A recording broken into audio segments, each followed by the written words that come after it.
Akhirnya terus jadi orang-orang soleh itu cara berpikir itu di luar kapasitas kamu. Apa ya? Mereka itu hanya Allah, taunya itu hanya Allah. Aku kan enggak egois, harga diri. Mana ada agama berdasar harga diri itu kalau dalam bahasa Arab disebut hamiyat al-jahiliyah itu gengsi nopo jahil. Makanya ketika saya berkali-kali cerita itu, ada seorang ulama dipanggil tetangganya, nom. Setelah sampai situ, sudah kembali, saya tidak butuh kamu. Setelah sampai rumah dipanggil lagi, sudah kembali lagi sampai 3 kali.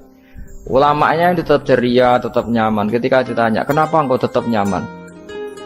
Wahai pemuda, kamu itu tetangga saya. Kata Allah dan Rasul, nak kue iman be Allah Rasul, kon ngapi tonggo, kon ngundang aku ya teko. Ya seneng nuruti perintahnya. Ketika kamu nyuruh saya kembali, ya saya kembali. Memang itu keinginan kamu. Kue tanggaku, aku kon nurut be tonggo. Aku ora urusane mbek kowe.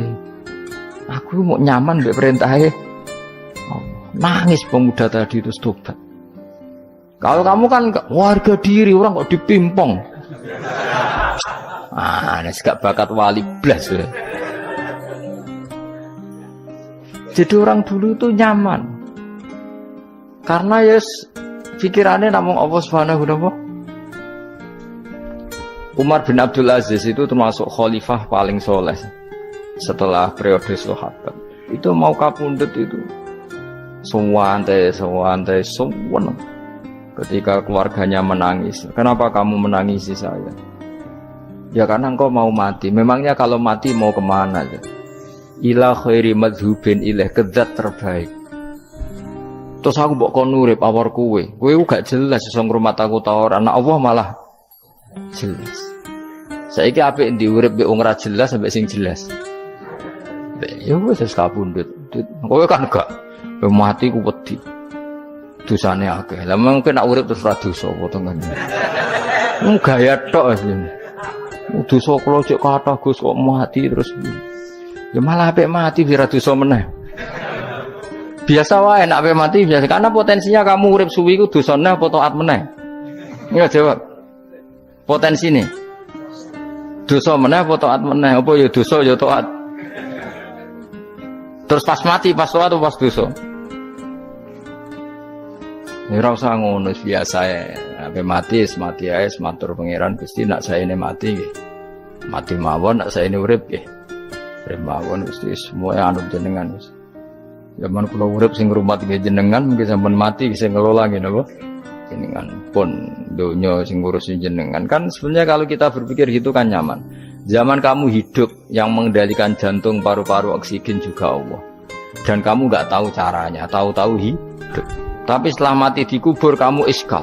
Lalu sistem pernafasan saya gimana setelah saya mati? Memangnya zaman yang dunia kowe roh. Oh karena ada oksigen. Nah, terus oksigen wujudnya karena apa kowe ya ora roh. Oksigen dari zat gini lah zat iku kok sapa ya ora roh. Mau gaya tok ngomong mau tetep akhir ora roh.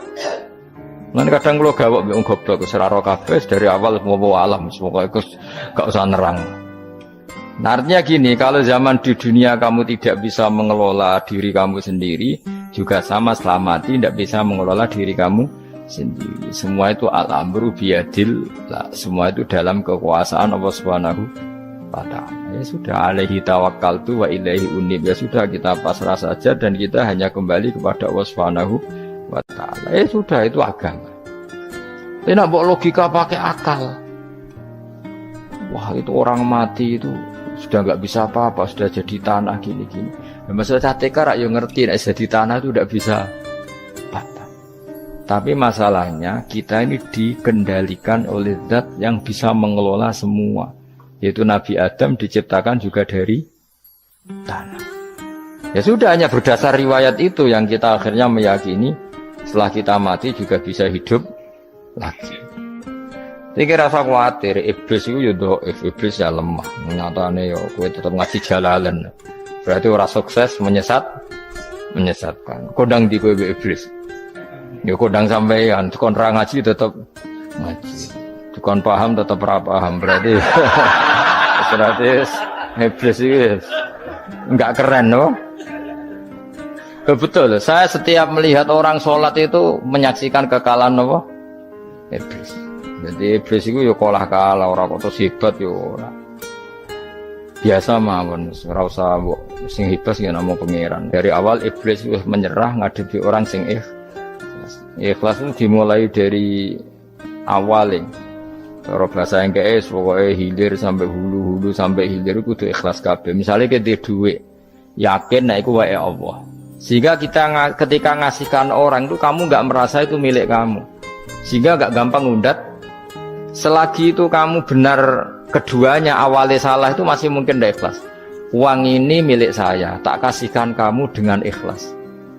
Kalimat milik saya ini menjadikan suatu saat kamu jadi undat-undat karena milik saya. Tapi kalau ikhlasnya dari depan, uang ini milik Allah, ilmunya bahak milik Allah, terus tak kasihkan kamu juga hambanya. Dari awal kan merasa saya tidak punya apa-apa. Tapi selagi saya ikhlasnya hanya separuh, ilmu saya tak kasihkan kamu karena Allah, berarti masih potensi enggak ikhlas ya. Jadi kalau ngelatih ikhlas itu harus dua-duanya. Kamu punya uang milik Allah, punya ilmu milik Allah, punya jabatan milik Allah, kemudian kamu kasihkan sesuai perintah Allah, itu lebih mudah ikhlas karena la haula wala quwata illa billah. Selagi masih separuh saja salah, itu potensi berikutnya juga ikut salah. Misalnya aku ngurmat yatim kok ikhlas, duitku tak kena. Kata duitku itu menjadikan suatu saat dulu tak rumat tuh saiki jebule lali aku. Tapi kalau alhamdulillah saya pernah digerakkan Allah ngurmat yatim dengan milik Allah juga. Sehingga kita sekedar pernah melakukan ketaatan ini enggak penting berikutnya anak yatim ini nanti peduli kita apa enggak penting. Yaitu ikhlas ya. Ikhlas itu sesuatu yang semuanya lillahi ta'ala ya. Dan inna sholati wa nusuki wa mahyaya wa mamati lillahi rabbil alamin. Masyhur itu khilafnya ulama. Apakah malaikat itu termasuk umatnya Kanjeng Nabi Muhammad sallallahu alaihi wasallam?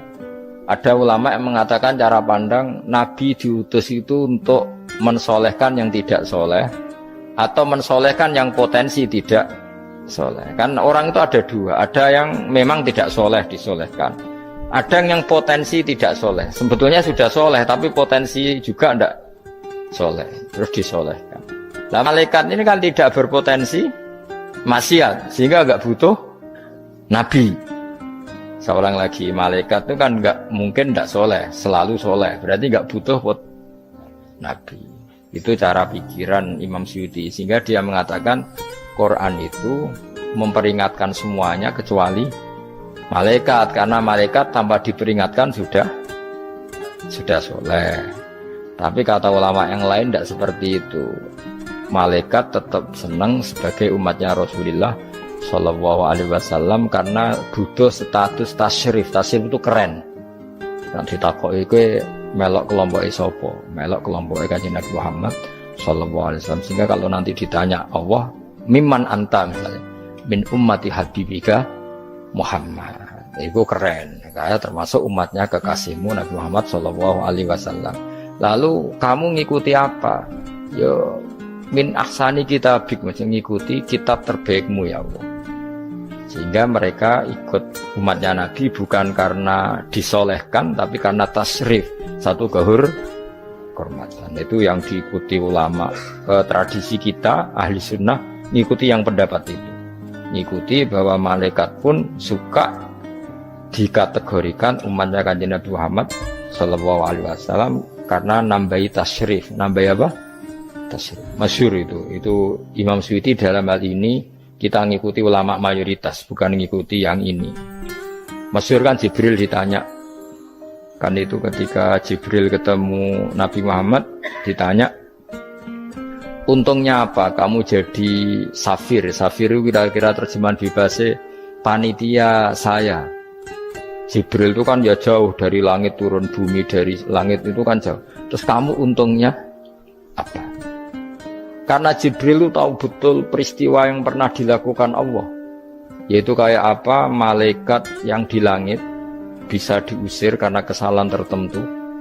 Malaikat yang sok suci kayak siapa itu Harut Marut juga dihinakan seperti itu. Dan Jibril tahu betul Allah itu yaf'alu ma biasa. Jadi yang sekarang malaikat bisa saja jadi pokoknya tahu betul Allah bisa melakukan apa saja. Karena Jibril tahu betul Allah karena dia ketua malaikat. Kan kita tahu misalnya ada sejarah siapa? Harut Marut dari malaikat menjadi hina seperti itu. Jibril akhirnya tanya. Ya sudah, Jibril punya apa terus ditanya Nabi, kamu untungnya apa setelah jadi safir saya? Jadi panitia yang ngurusi wahyu. Terus kata malaikat Jibril, saya tidak pernah merasa aman. Apakah saya selalu dalam posisi ini, posisi terhormat, kecuali setelah menjadi safir, menjadi pelayan kamu, ketika aku distatuskan oleh Allah, apa itu? Innahu laqaulu rasulin karim dzi quwwatin indadil arsy makin mutain sama amin. Terus ganti fa amin tu ba'du. Baru setelah itu saya merasa aman, bahwa posisi saya aman karena Quran itu abadi ila yaumil qiyamah ila mala mi'adalah. Semuanya Quran itu abadi dan di Quran itu saya distatuskan mutain sama amin. Berarti saya merasa aman, tidak akan dirubah kestatusan saya malaikat semenjak saya jadi safirmu. Intinya Jibril juga mendapat kehormatan karena ngitmai Quran. Paham ya? Makanya kita di sini mengatakan ini pendapat Imam Suyuti, tapi hampir semua ulama berpendapat apa? Malaikat pun ikut mendapat berkahnya Kanjeng Nabi Muhammad sallallahu alaihi wasallam. Jenenge napa? Berkah tasyrif. Napa berkah napa? Tasyrif. Jadi punya status kehormatan. Nah, yang dikatakan Imam Suyuti itu murni logika. Murni logika tadi. Yang namanya Quran itu memberi peringatan supaya enggak soleh menjadi soleh. Dan malaikat tidak butuh itu karena sudah selalu soleh. Ya, jadi itu logika saja. Tapi kita berkeyakinan malaikat pun butuh, tapi untuk